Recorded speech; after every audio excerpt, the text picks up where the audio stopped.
Shalom, shalom, Israel. Coming back at you with another lesson. Lord willing, this is edifying. First off, giving all praise, all honor, all glories to Yahweh, Bahashem, Yahweh Shai, Bahashem, Rakakwadash. Double honors to the apostles and the elders of Great Millstone and all the teachers out there pushing this word and truth with truth and sincerity, especially now we're getting allowed to do so. May you be the elect. Shalom to all the Akim and the Akwath out there listening and learning. You Israelites, so-called Negroes, Hispanic, Native, and Seminole Indians, who are the true children of Israel, as well as you speckled bird, Israelite foreigners, the Israelites that look like, act like, and take on the customs of all these heathen nations. So to you, I say shalom. This lesson is brought to you by the Spirit and the power of Yahweh, by Hashem Yahweh Shai. Yahweh being the true name of our Father, the God of the Bible, the God of the Israelites, by Hashem meaning in the name, and Yahweh Shai being the only begotten Son of Yahweh, who the world ignorantly calls by the name of JC. All right, and this lesson is going to go in to this article I was reading on the RT.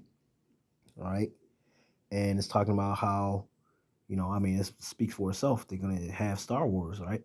Like, anybody ever seen the movie Star Wars or Star Trek, right? Things of that nature. Independence Day, all right. Any type of film related to such, all right. This is what they're talking about doing. And why are they doing these things? Because they know that Yahweh Bashim Yahweh Shai is on his way back, and they want to try to get up, so to say, have their so-called watchtower in place, all right, so they can see when the Lord coming. Man, ain't nobody know when the Lord is coming, man. All right, nobody knows the day nor the hour, all right. But they're gonna try to do it because Esau is what he searches out a matter, man. All right, that's what he does, all right.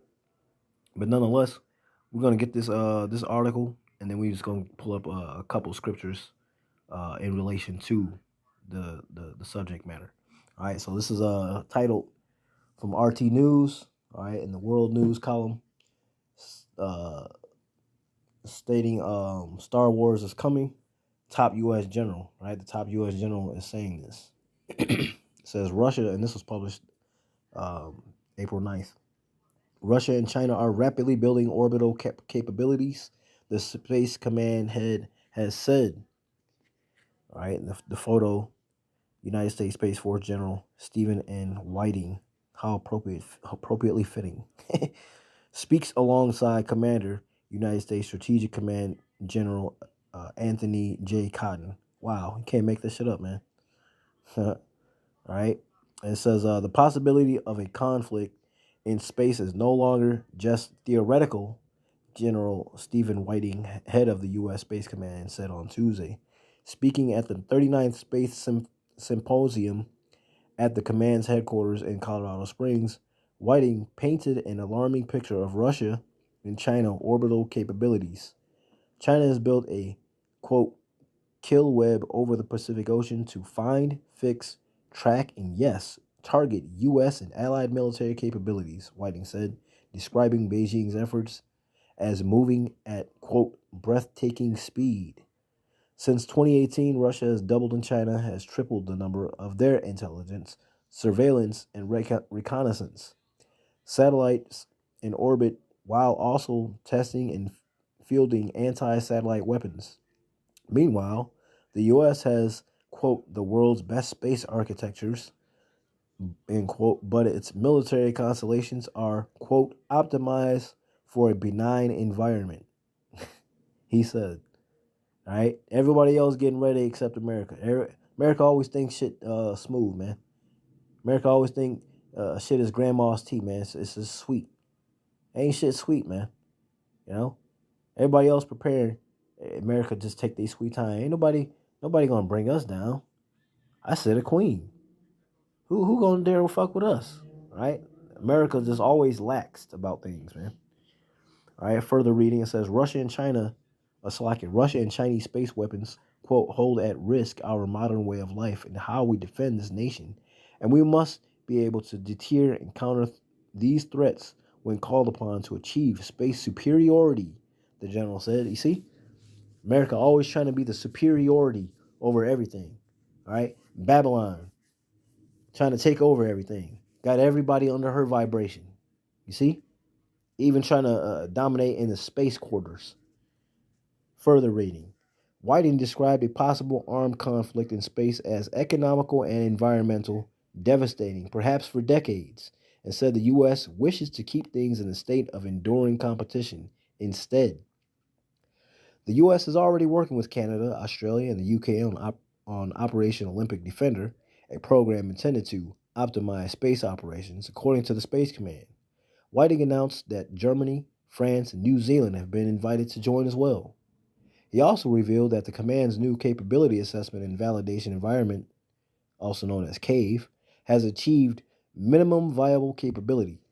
The modeling and simulation laboratory will enable the U.S. military to derive better ways to deterring and planning to conduct operations for a war that's never happened and a war we don't want to happen, he said, because they got a war coming that they don't want to happen, but the scripture said, yet there's fight. They're gonna fight anyway. All right. Also in Revelation, but we're gonna get that. So it says, Washington recently accused Moscow of having undisclosed anti-satellite capabilities, possibly nuclear in nature. Russian President Vladimir Putin said the U.S. claims were unfounded and a ploy to manipulate arms control talks. The Russian embassy in Washington has also accused the U.S. of using Russophobic slogans to mask its own plans to militarize space. All right, so we're going to get some scriptures speaking on these space wars to come. All right, and this is the lesson from the RT article, Star Wars Coming, Top U.S. General Speak On. All right. This is Revelation 12, starting at verse 7. It says, and there was war in heaven.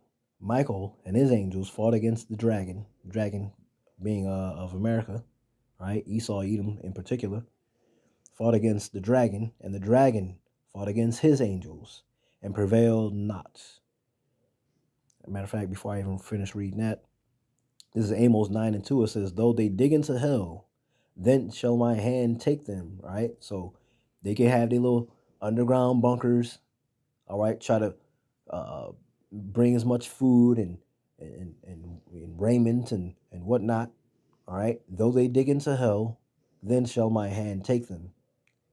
Though they climb up to heaven, right? Being in space with their little space force, thence will I bring them down. You see? Lord said he gonna get their ass, man. So again, reading again, Revelation 12:7 says there was war in heaven, all right? There's gonna be war up in the heavens, all right, up in the sky, even in the space, all right? Michael and his angels fought against the dragon, right? Michael the angel, right, along with Yahweh Shai, right? All the angels fought against Esau and his military might and all these other heathens, because they're gonna try to all come up against Yahweh Shai. And the dragon fought with his angels and prevailed not. You see, yeah, you're not gonna be able to get over on the Lord, but they're gonna try to do it anyway. Matter of fact, let's prove that. This is 2nd Ezra, the 13th chapter. I'm gonna start at verse 1. It says, and it came to pass after 7 days, I dreamed a dream by night. I, Ezra, and lo, there arose a wind from the sea, that it moved all the waves thereof. And I behold, and lo, right, and look, that man waxed strong with the thousands of heaven. And when he turned his countenance to look, all the things trembled that were seen under him. Yahweh Shem Yahweh Shai coming back with that force, man. All the host of heaven. He's coming back with a whole armada of ships, man. All right. He said he's gonna make do with this place in 1 hour, man. 500 years to create America is gonna take 1 hour to destroy. Remember, the Lord said he got vengeance in his heart. If somebody got vengeance in their heart, they ain't gonna be bullshitting around. They gonna get straight to it, man. All right. This is verse 4. It says, and whensoever the voice went out of his mouth, all they burned that heard his voice, like as the earth faileth when it feeleth the fire. Yeah, when them chariots come and open up their mouths, all right, and issue out them flames of fire and lasers, hey, shit gonna get turned up, man. Burned, destroyed, man. All right. Verse 5, it says, and after this I behold, and lo, there was gathered together a multitude of men out of number from the four winds of the heaven to subdue the man that came out of the sea. All these military mights are going to say, hey, I know we fighting each other, Hey, we got a common enemy. See them so-called UFOs. Hey, let's all get together. Let's all be as one and fight them. All right, let's take care of this problem, this foreign entity. All right, all these nations are going to try to band together and come against Yahweh by Yahweh Shai. All right, gather together a multitude of men out of number from the four winds of the heaven to subdue the man that came out of the sea. But I beheld, and lo, he had graved himself a great mountain and flew up upon it. Man, it's gonna be a giant chariot, man. What the world calls UFO. Giant, right? Scripture said, every eye shall see. All right, behold, he cometh with clouds. Every eye shall see, man. Everybody, all the inhabitants of the earth are going to see this giant chariot. I'm like, oh shit, all right? This great mountain, as it said here. But I beheld, and lo, he had engraved himself a great mountain and flew up upon it. But I would have seen the region or place whereout the hill was graven, and I could not. And after this I beheld, and lo, all they which gathered together to subdue him were sore afraid, and yet durst fight. And lo, as he saw the violence of the multitude that came, he neither lifted up his hand, nor held sword, nor any instrument of war, but only I saw that he sent out of his mouth as it had been a blast of fire, and out of his lips a flaming breath, and out of his tongue he cast out sparks and tempests. And they were all mixed together, the blast of fire, the flaming breath, and the great tempest, and fell with violence upon the multitude which was prepared to fight, and burned them up, every one, so that upon a sudden of an innumerable multitude nothing was to be perceived, but only dust and smell of smoke. When I saw this, I was afraid. Let's go back to this, all right? Because it said what? Salaki. Yeah, right. It's starting here, right? It says, matter of fact, I'm just reading from the top. Revelation 12:7. It says, and there was war in heaven. Michael and his angels fought against the dragon, and the dragon fought and his angels and prevailed not. Right? All these nations are going to come together and try to fight against Yahweh Shai, right? And stop fighting each other and prevailed not. Right? And we already know why.